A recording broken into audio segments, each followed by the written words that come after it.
She was just a young girl who smiled in a bazaar, but that one smile changed history. A prince saw her and never looked at another face again. Their love grew stronger than power, deeper than time. She followed him through wars, through pain, through every storm. Until one night, her heart stopped in his arms. He built the world's greatest monument for her, not from stone, but from love.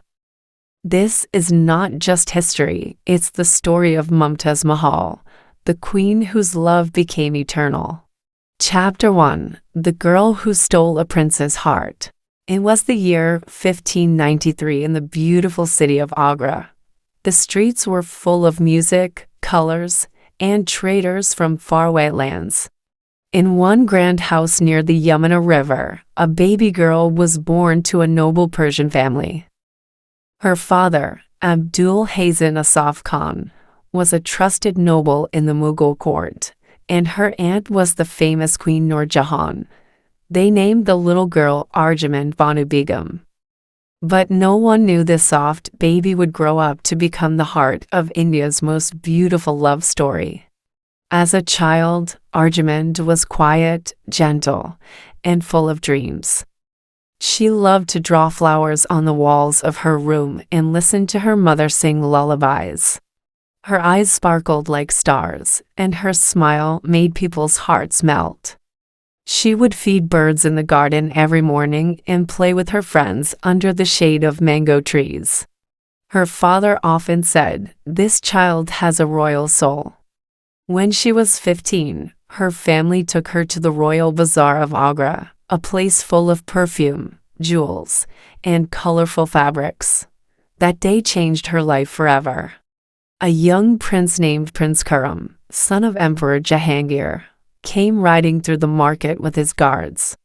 When his eyes met Arjumand's, the world seemed to stop. She lowered her eyes shyly, but her smile stayed in his heart. The prince turned to his friend and whispered, "I will marry that girl or no one at all." That night, he couldn't sleep. He kept thinking about her voice, her laughter, her simple grace. Days passed, but her memory stayed. His love had begun, not in a palace, but in a marketplace full of life. And though he was a prince and she was a noble's daughter, fate had already tied their hearts together in a story that would never fade. Chapter 2: The Royal Wedding. 5 long years passed after that first meeting in the bazaar.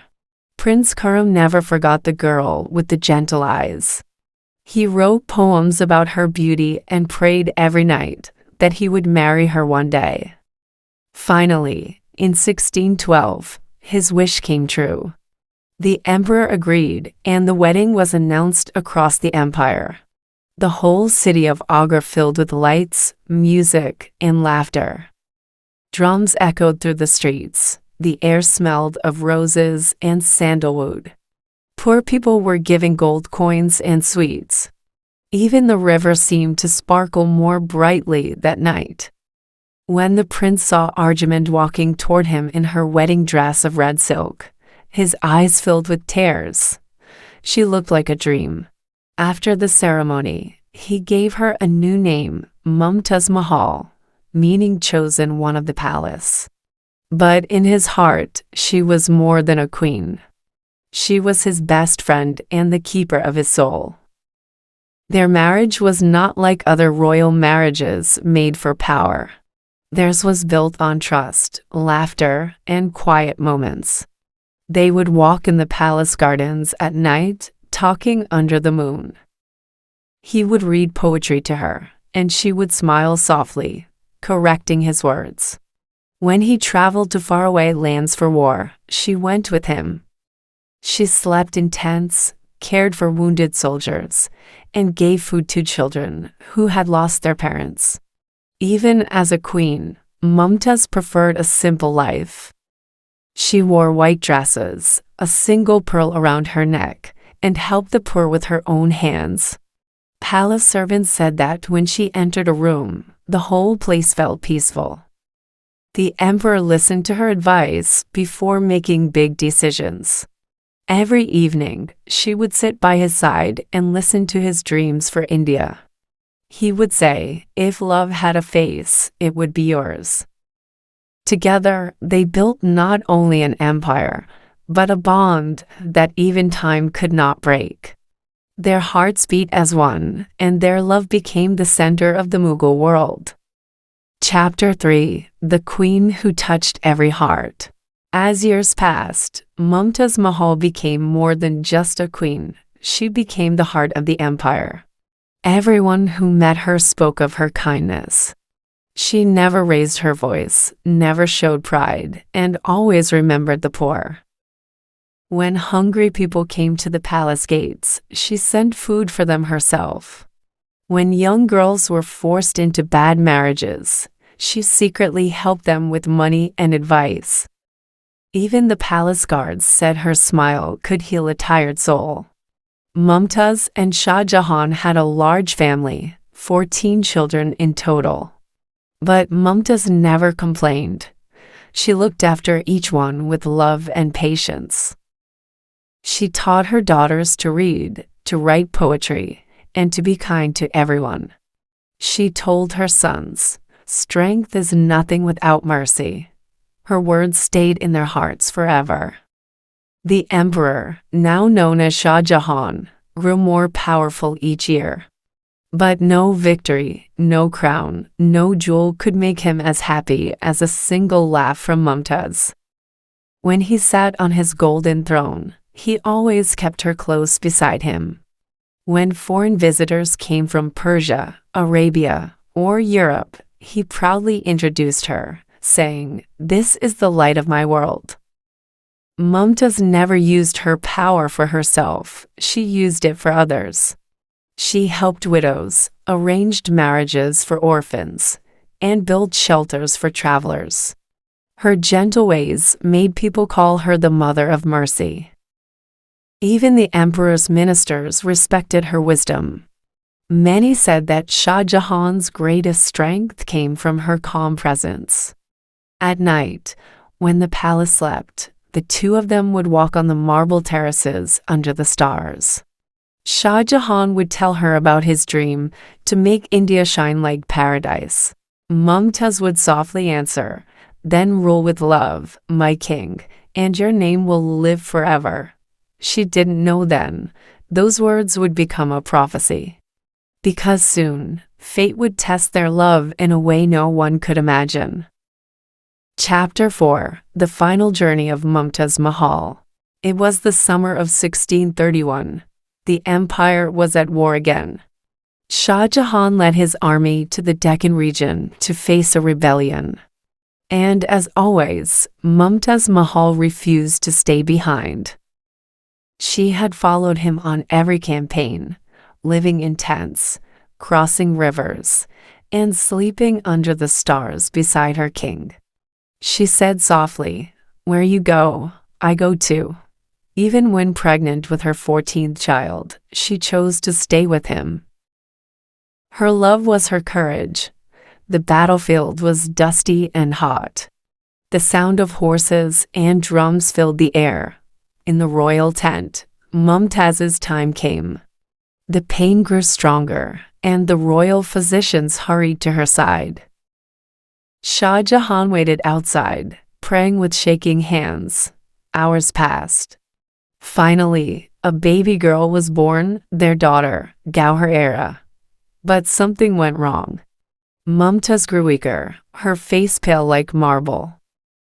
She looked at her husband and whispered, "Promise me, when I am gone, you will not marry again. Promise you will build something that will keep my memory alive forever." Tears filled the emperor's eyes. He held her hands and said, "I promise, my love.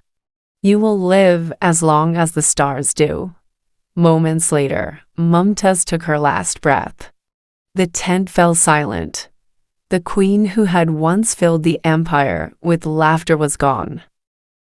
The emperor's heart broke. He shut himself away, refusing food, music, or company. For days, the palace lamps burned dim, as if even light was mourning her loss. Her body was first buried in Burhanpur, the place where she died. But Shah Jahan could not rest. He wanted her to rest in a place worthy of her beauty and love. So, he chose Agra, beside the river Yamuna, where he would build something no one had ever seen before. Something white as moonlight, peaceful as heaven. It would be his promise carved in stone, the Taj Mahal. Chapter 5: The Taj Mahal, a promise in marble. After Mumtaz Mahal's death, Shah Jahan was never the same.